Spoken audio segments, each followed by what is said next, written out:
નમસ્કાર વિદ્યાર્થી મિત્રો, ધોરણ 10 વિષય વિજ્ઞાન અને ટેકનોલોજી.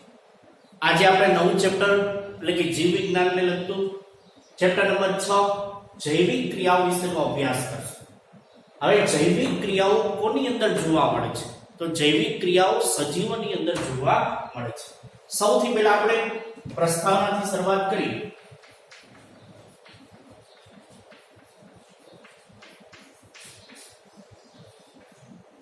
જૈવિક ક્રિયાઓ સજીવની અંદર જોવા મળે છે, તો સજીવ અને નિર્જીવ વચ્ચેનો આપણે સૌથી પહેલા ભેદ પારખીએ. સજીવ કોને કહીશું અને નિર્જીવ કેને કહેવામાં આવે છે?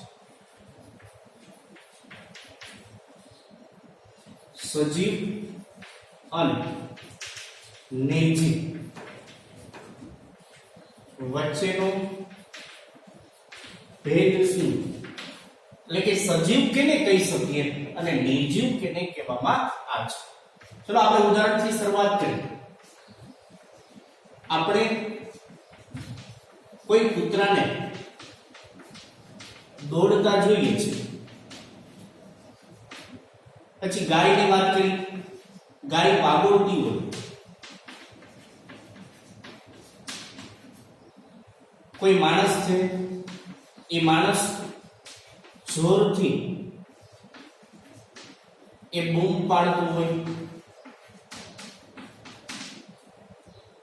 કોઈ આપણે કૂતરાને દોડતા જોઈએ છે. કોઈ ગાય વાગોળતી ખોરાક ખાય છે પછી વાગોળે છે. કોઈ માણસ જોરથી બૂમ પાડતો હોય. તો આ કૂતરો છે, ગાય છે, માણસને આપણે કહી શકીએ જીવંત છે, સજીવ છે. તો કેના આધારે તમે કહી શકા? કૂતરો દોડે છે, ગાય વાગોળે છે, તો એ હલનચલનની ક્રિયા કરે છે. તો તમે એમ કહી શકો હલનચલન કરે છે એટલે સજીવ છે. માણસ જોરથી બૂમ પાડે છે એટલે અવાજ. તો તમે આ બે ઉદાહરણ પરથી એટલી વસ્તુ કીધી કે જે હલનચલન કરતું હોય અને જે અવાજ ઉત્પન્ન કરે એને આપણે સજીવ કહી શકીએ છે. પણ એવું ક્યારેક થાય, આ ત્રણેય અંદર કૂતરો છે, ગાય છે, માણસ છે, એ સૂતા હોય ત્યારે, તો સૂતા હોય ત્યારે કોઈ હલનચલનની ક્રિયા પણ નથી થતી, કોઈ અવાજ પણ ઉત્પન્ન નથી થતો. તો આપણે આને કૂતરા, ગાય અને માણસને સજીવ કેવું કે ન કેવું? તોય આપણે સજીવ કહીએ છીએ. કેમ? કેમ કે કૂતરો, ગાય અને માણસ જ્યારે સૂતા હોય ત્યારે શ્વસનની ક્રિયા થાય છે, એટલે કે શ્વાસ એ લેવાની ક્રિયા. તો આપણે એમ પણ કહી શકીએ કે શ્વાસ લેવાની ક્રિયા થતી હોય તો એના આધારે એ સજીવ છે એમ પણ આપણે એ કહી શકીએ છીએ. તો આ તો વાત થઈ પ્રાણીઓની અંદર. તો વનસ્પતિની અંદર કઈ રીતના? તો વનસ્પતિ છે એની અંદર વાત કરી તો વનસ્પતિ હલનચલનની ક્રિયા નથી કરતું, વનસ્પતિ અવાજ ઉત્પન્ન નથી કરતો. તો વનસ્પતિને આપણે સજીવ કહીશું કે નિર્જીવ? તો વનસ્પતિને પણ આપણે સજીવ કહીશું. તો આપણે પ્રશ્ન પૂછી વનસ્પતિને તમે શા માટે સજીવ કહીશું? તો કેટલાક વિદ્યાર્થીઓ એવો જવાબ આપશે કે વનસ્પતિ લીલા રંગની છે, એટલે કે વનસ્પતિના પર્ણ એ લીલા રંગના છે. તો એવું જરૂરી નથી બધી જ વનસ્પતિના પર્ણ લીલા હોય. તો લીલા રંગના પર્ણ ન હોય ને સજીવ ન કહેવું? તો કે એને પણ કહી શકું. તો વનસ્પતિ છે એ વનસ્પતિ એ સમયની સાથે તેની વૃદ્ધિ થાય છે. સમયની સાથે તેની વૃદ્ધિ અને વિકાસ થાય. સામાન્ય રીતે આપણે જાણીએ છીએ જમીનની અંદર યોગ્ય ભેજ અને તાપમાન મળી રહેશે બીજને, તો બીજ ધીમે ધીમે અંકુરણ પામે છે, છોડ બને, છોડમાંથી વૃક્ષ પાયની વૃદ્ધિ થઈ કહેવાય છે. જેના આધારે આપણે વનસ્પતિને સજીવ કહી શકીએ છીએ. આમ પ્રાણીઓ અને વનસ્પતિ જે જીવંત છે એટલે કે સજીવ કહી શકીએ. નિર્જીવ આનાથી ઉલટું કે જે હલનચલનની ક્રિયા ન કરતું હોય, અવાજ ન કરતું હોય, શ્વસનની ક્રિયા ન કરતું હોય. દાખલા તરીકે ડસ્ટર છે, તો ડસ્ટરમાં કોઈ પણ જાતની ક્રિયા થતી નથી, તો આ ડસ્ટરને આપણે શું કહી શકીએ? નિર્જીવ કહી શકીએ છે. તો આમ સજીવની એ સામાન્ય રીતે વ્યાખ્યા લેવી હોય અથવા સજીવ કેને કેવું એમ કેવું હોય તો આપણે કહી શકીએ કે સજીવ છે ને એના લક્ષણોને આધારે, સજીવોના લક્ષણોને આધારે, પછી એના કાર્યોને આધારે. કાર્યો કેવા હોવા જોઈએ? કે વૃદ્ધિ આધારિત કાર્યો હોવા જોઈએ. અને એના પુરાવાને આધારે એ આપણે કહી શકીએ સજીવ છે. કઈ રીતના આપણે એના લક્ષણો જોયા, હલનચલનની ક્રિયા, અવાજ ઉત્પન્ન કરે, પછી શ્વાસની ક્રિયા, પછી આપણે જોયું કે વૃદ્ધિ, આ બધી જ ક્રિયાઓ એના આધારે આપણે એના લક્ષણોના આધારે કહી શકીએ સજીવ છે.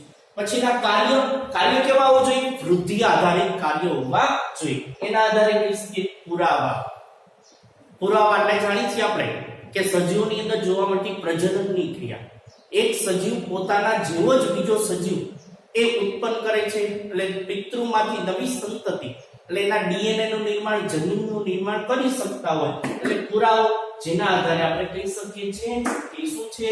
સજીવ છે એમ આપણે કહી શકીએ છીએ. આના આધારે આપણે સજીવ એ નિર્માણ પામે છે. હવે આપણે જોઈશું કે કોઈ પણ સજીવ છે તો એ કોઈ પણ સજીવ એના શરીરની અંદરના ભાગ અતિ સૂક્ષ્મ, જે આપણે નરી આંખે ન જોઈ શકીએ, અતિ સૂક્ષ્મ એવી રચના જોવા મળે છે. જોઈએ આપણે કે કોષમાં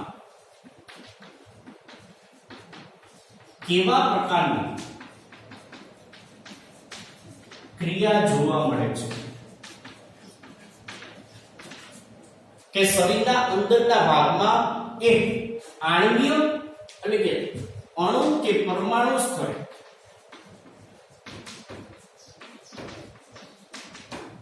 અતિ સૂક્ષ્મ એક કાર્ય એટલે કે અતિ સૂક્ષ્મ એક કાર્યની રચના થતી હોય છે. શરીરના અંદરના ભાગમાં જોઈએ તો સાવ નાનામાં નાના આણ્વીય અને પરમાણુ સ્તરની રચના જોઈ કે એની અંદર કોઈ ક્રિયા થતી હોય, એટલે કાર્ય થતું હશે અને ગતિ થતી હશે, જેના લીધે આપણે કહી શકીએ કે સજીવ એટલે કે જીવત છે, એટલે કે જીવન છે. તો આ પણ એક જીવ વિજ્ઞાનને પૂછી, એટલે કે જીવ વૈજ્ઞાનિકને પૂછવામાં આવશે કે અણુ કે પરમાણુ સ્તરે અતિ સૂક્ષ્મ કાર્ય અને ગતિશીલ થતું હોય તો એનો જવાબ પણ હકારાત્મક હશે. એટલે હકારાત્મક એટલે કે આ જવાબ જોવા મળશે.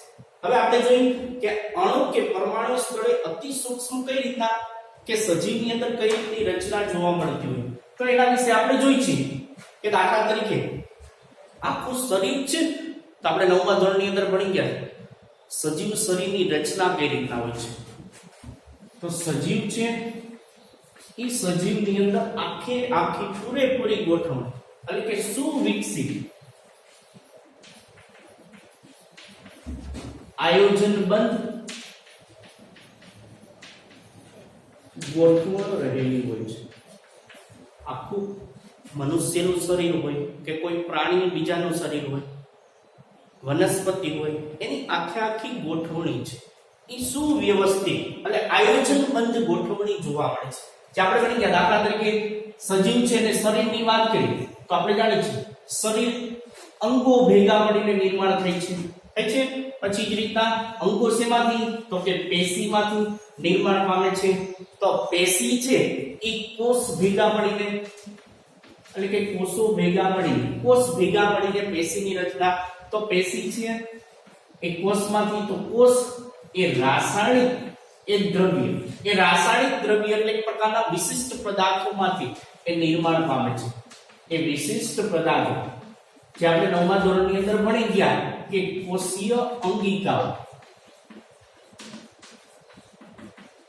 અંગિકાઓ, રિબોઝોમ્સ, લાઇસોઝોમ, કણાભસૂત્ર, ગોલ્ગી પ્રસાધન, આ બધા જ કોષીય અંગિકાઓ છે. એટલે કે એ કોષીય અંગિકાઓ ભેગા મળીને કોષની રચના. આ કોષીય અંગિકાઓ છે એ રાસાયણિક દ્રવ્યમાંથી એટલે કોઈ રાસાયણિક દ્રવ્ય એટલે કે રાસાયણિક પદાર્થમાંથી એ નિર્માણ પામે છે. આ રાસાયણિક પદાર્થ છે એ અણુઓ કે પરમાણુ આ ભેગા મળી અને રાસાયણિક પદાર્થ. આમ જોઈ શકીએ કે અણુ કે પરમાણુને આધારે આખા શરીરની રચના જોવા મળે છે. કોઈ સજીવ છે તો સજીવ પોતાના શરીરની આખી સંગઠિત રચના છે.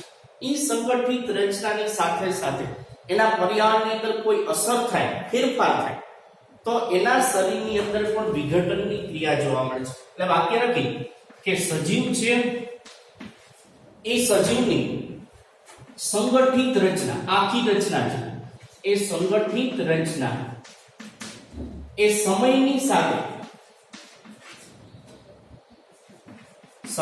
સાથે એટલે કે પર્યાવરણની અસરને લીધે અસરને લીધે એ વિઘટિત થાય છે.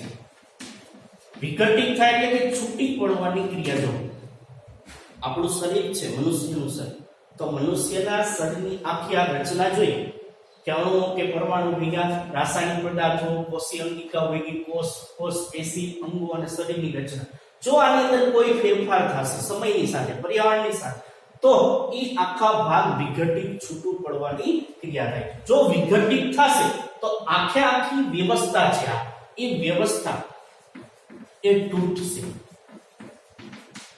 હવે વ્યવસ્થા તૂટવા છે જેના લીધે સજીવ છે લાંબો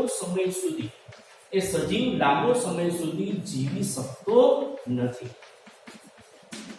દાખલા તરીકે આની વાત કરી કે અણુ કે પરમાણુ ગતિશીલ ન થાય, જેના લીધે રાસાયણિક પદાર્થો નથી બનવાના, કોષીય અંગિકાઓની અંદર ફેરફાર જોવા મળ્યો કે જેના લીધે આ વ્યવસ્થા તૂટી, જેના લીધે સજીવ એ જીવી શકતો નથી. આ વ્યવસ્થા તૂટે છે તો ઈ વ્યવસ્થા તૂટે છે એના રક્ષણ માટે, એટલે કે રક્ષણ કરવું જરૂરી છે અને એનું સમારકામ જરૂરી બને છે. આનું રક્ષણ, આ તૂટતું અટકાવવા માટે એનું રક્ષણ જરૂરી છે અને એનું સમારકામ જરૂરી બને છે. તો એનું રક્ષણ માટે સતત અણુ કે પરમાણુ, યાદ રાખજો, સતત આ નાનામાં નાનું સ્તર કહી શકીએ, સતત અણુ કે પરમાણુ છે સતત ગતિશીલ લેવા જોઈએ. એટલે કે અણુ કે પરમાણુ એ સતત ગતિશીલ કે એ કાર્યરત એ રાખવા જરૂરી છે. તો આપણે અણુ કે પરમાણુને સતત ગતિશીલ ને કાર્યરત રાખશું, જેના લીધે રાસાયણિક પદાર્થો બનશે, જેના લીધે એક કોષીય અંગિકાઓનું નિર્માણ થઈને કોષો, એના માટે પેશી અને પેશી અંગો, શરીરની રચના સંપૂર્ણ રીતે એ જોવા મળશે. આમ કોઈ પણ સજીવ છે એ કોઈ પણ સજીવની અંદર આખી પૂરી રચના એની ગોઠવણી માટે એ આણ્વિય કે પરમાણુ સ્તરે સતત ગતિશીલ લેવું જોઈએ અને એને કાર્યરત રાખવા જરૂરી બને છે. આ વાત થઈ પ્રસ્તાવ. આભાર.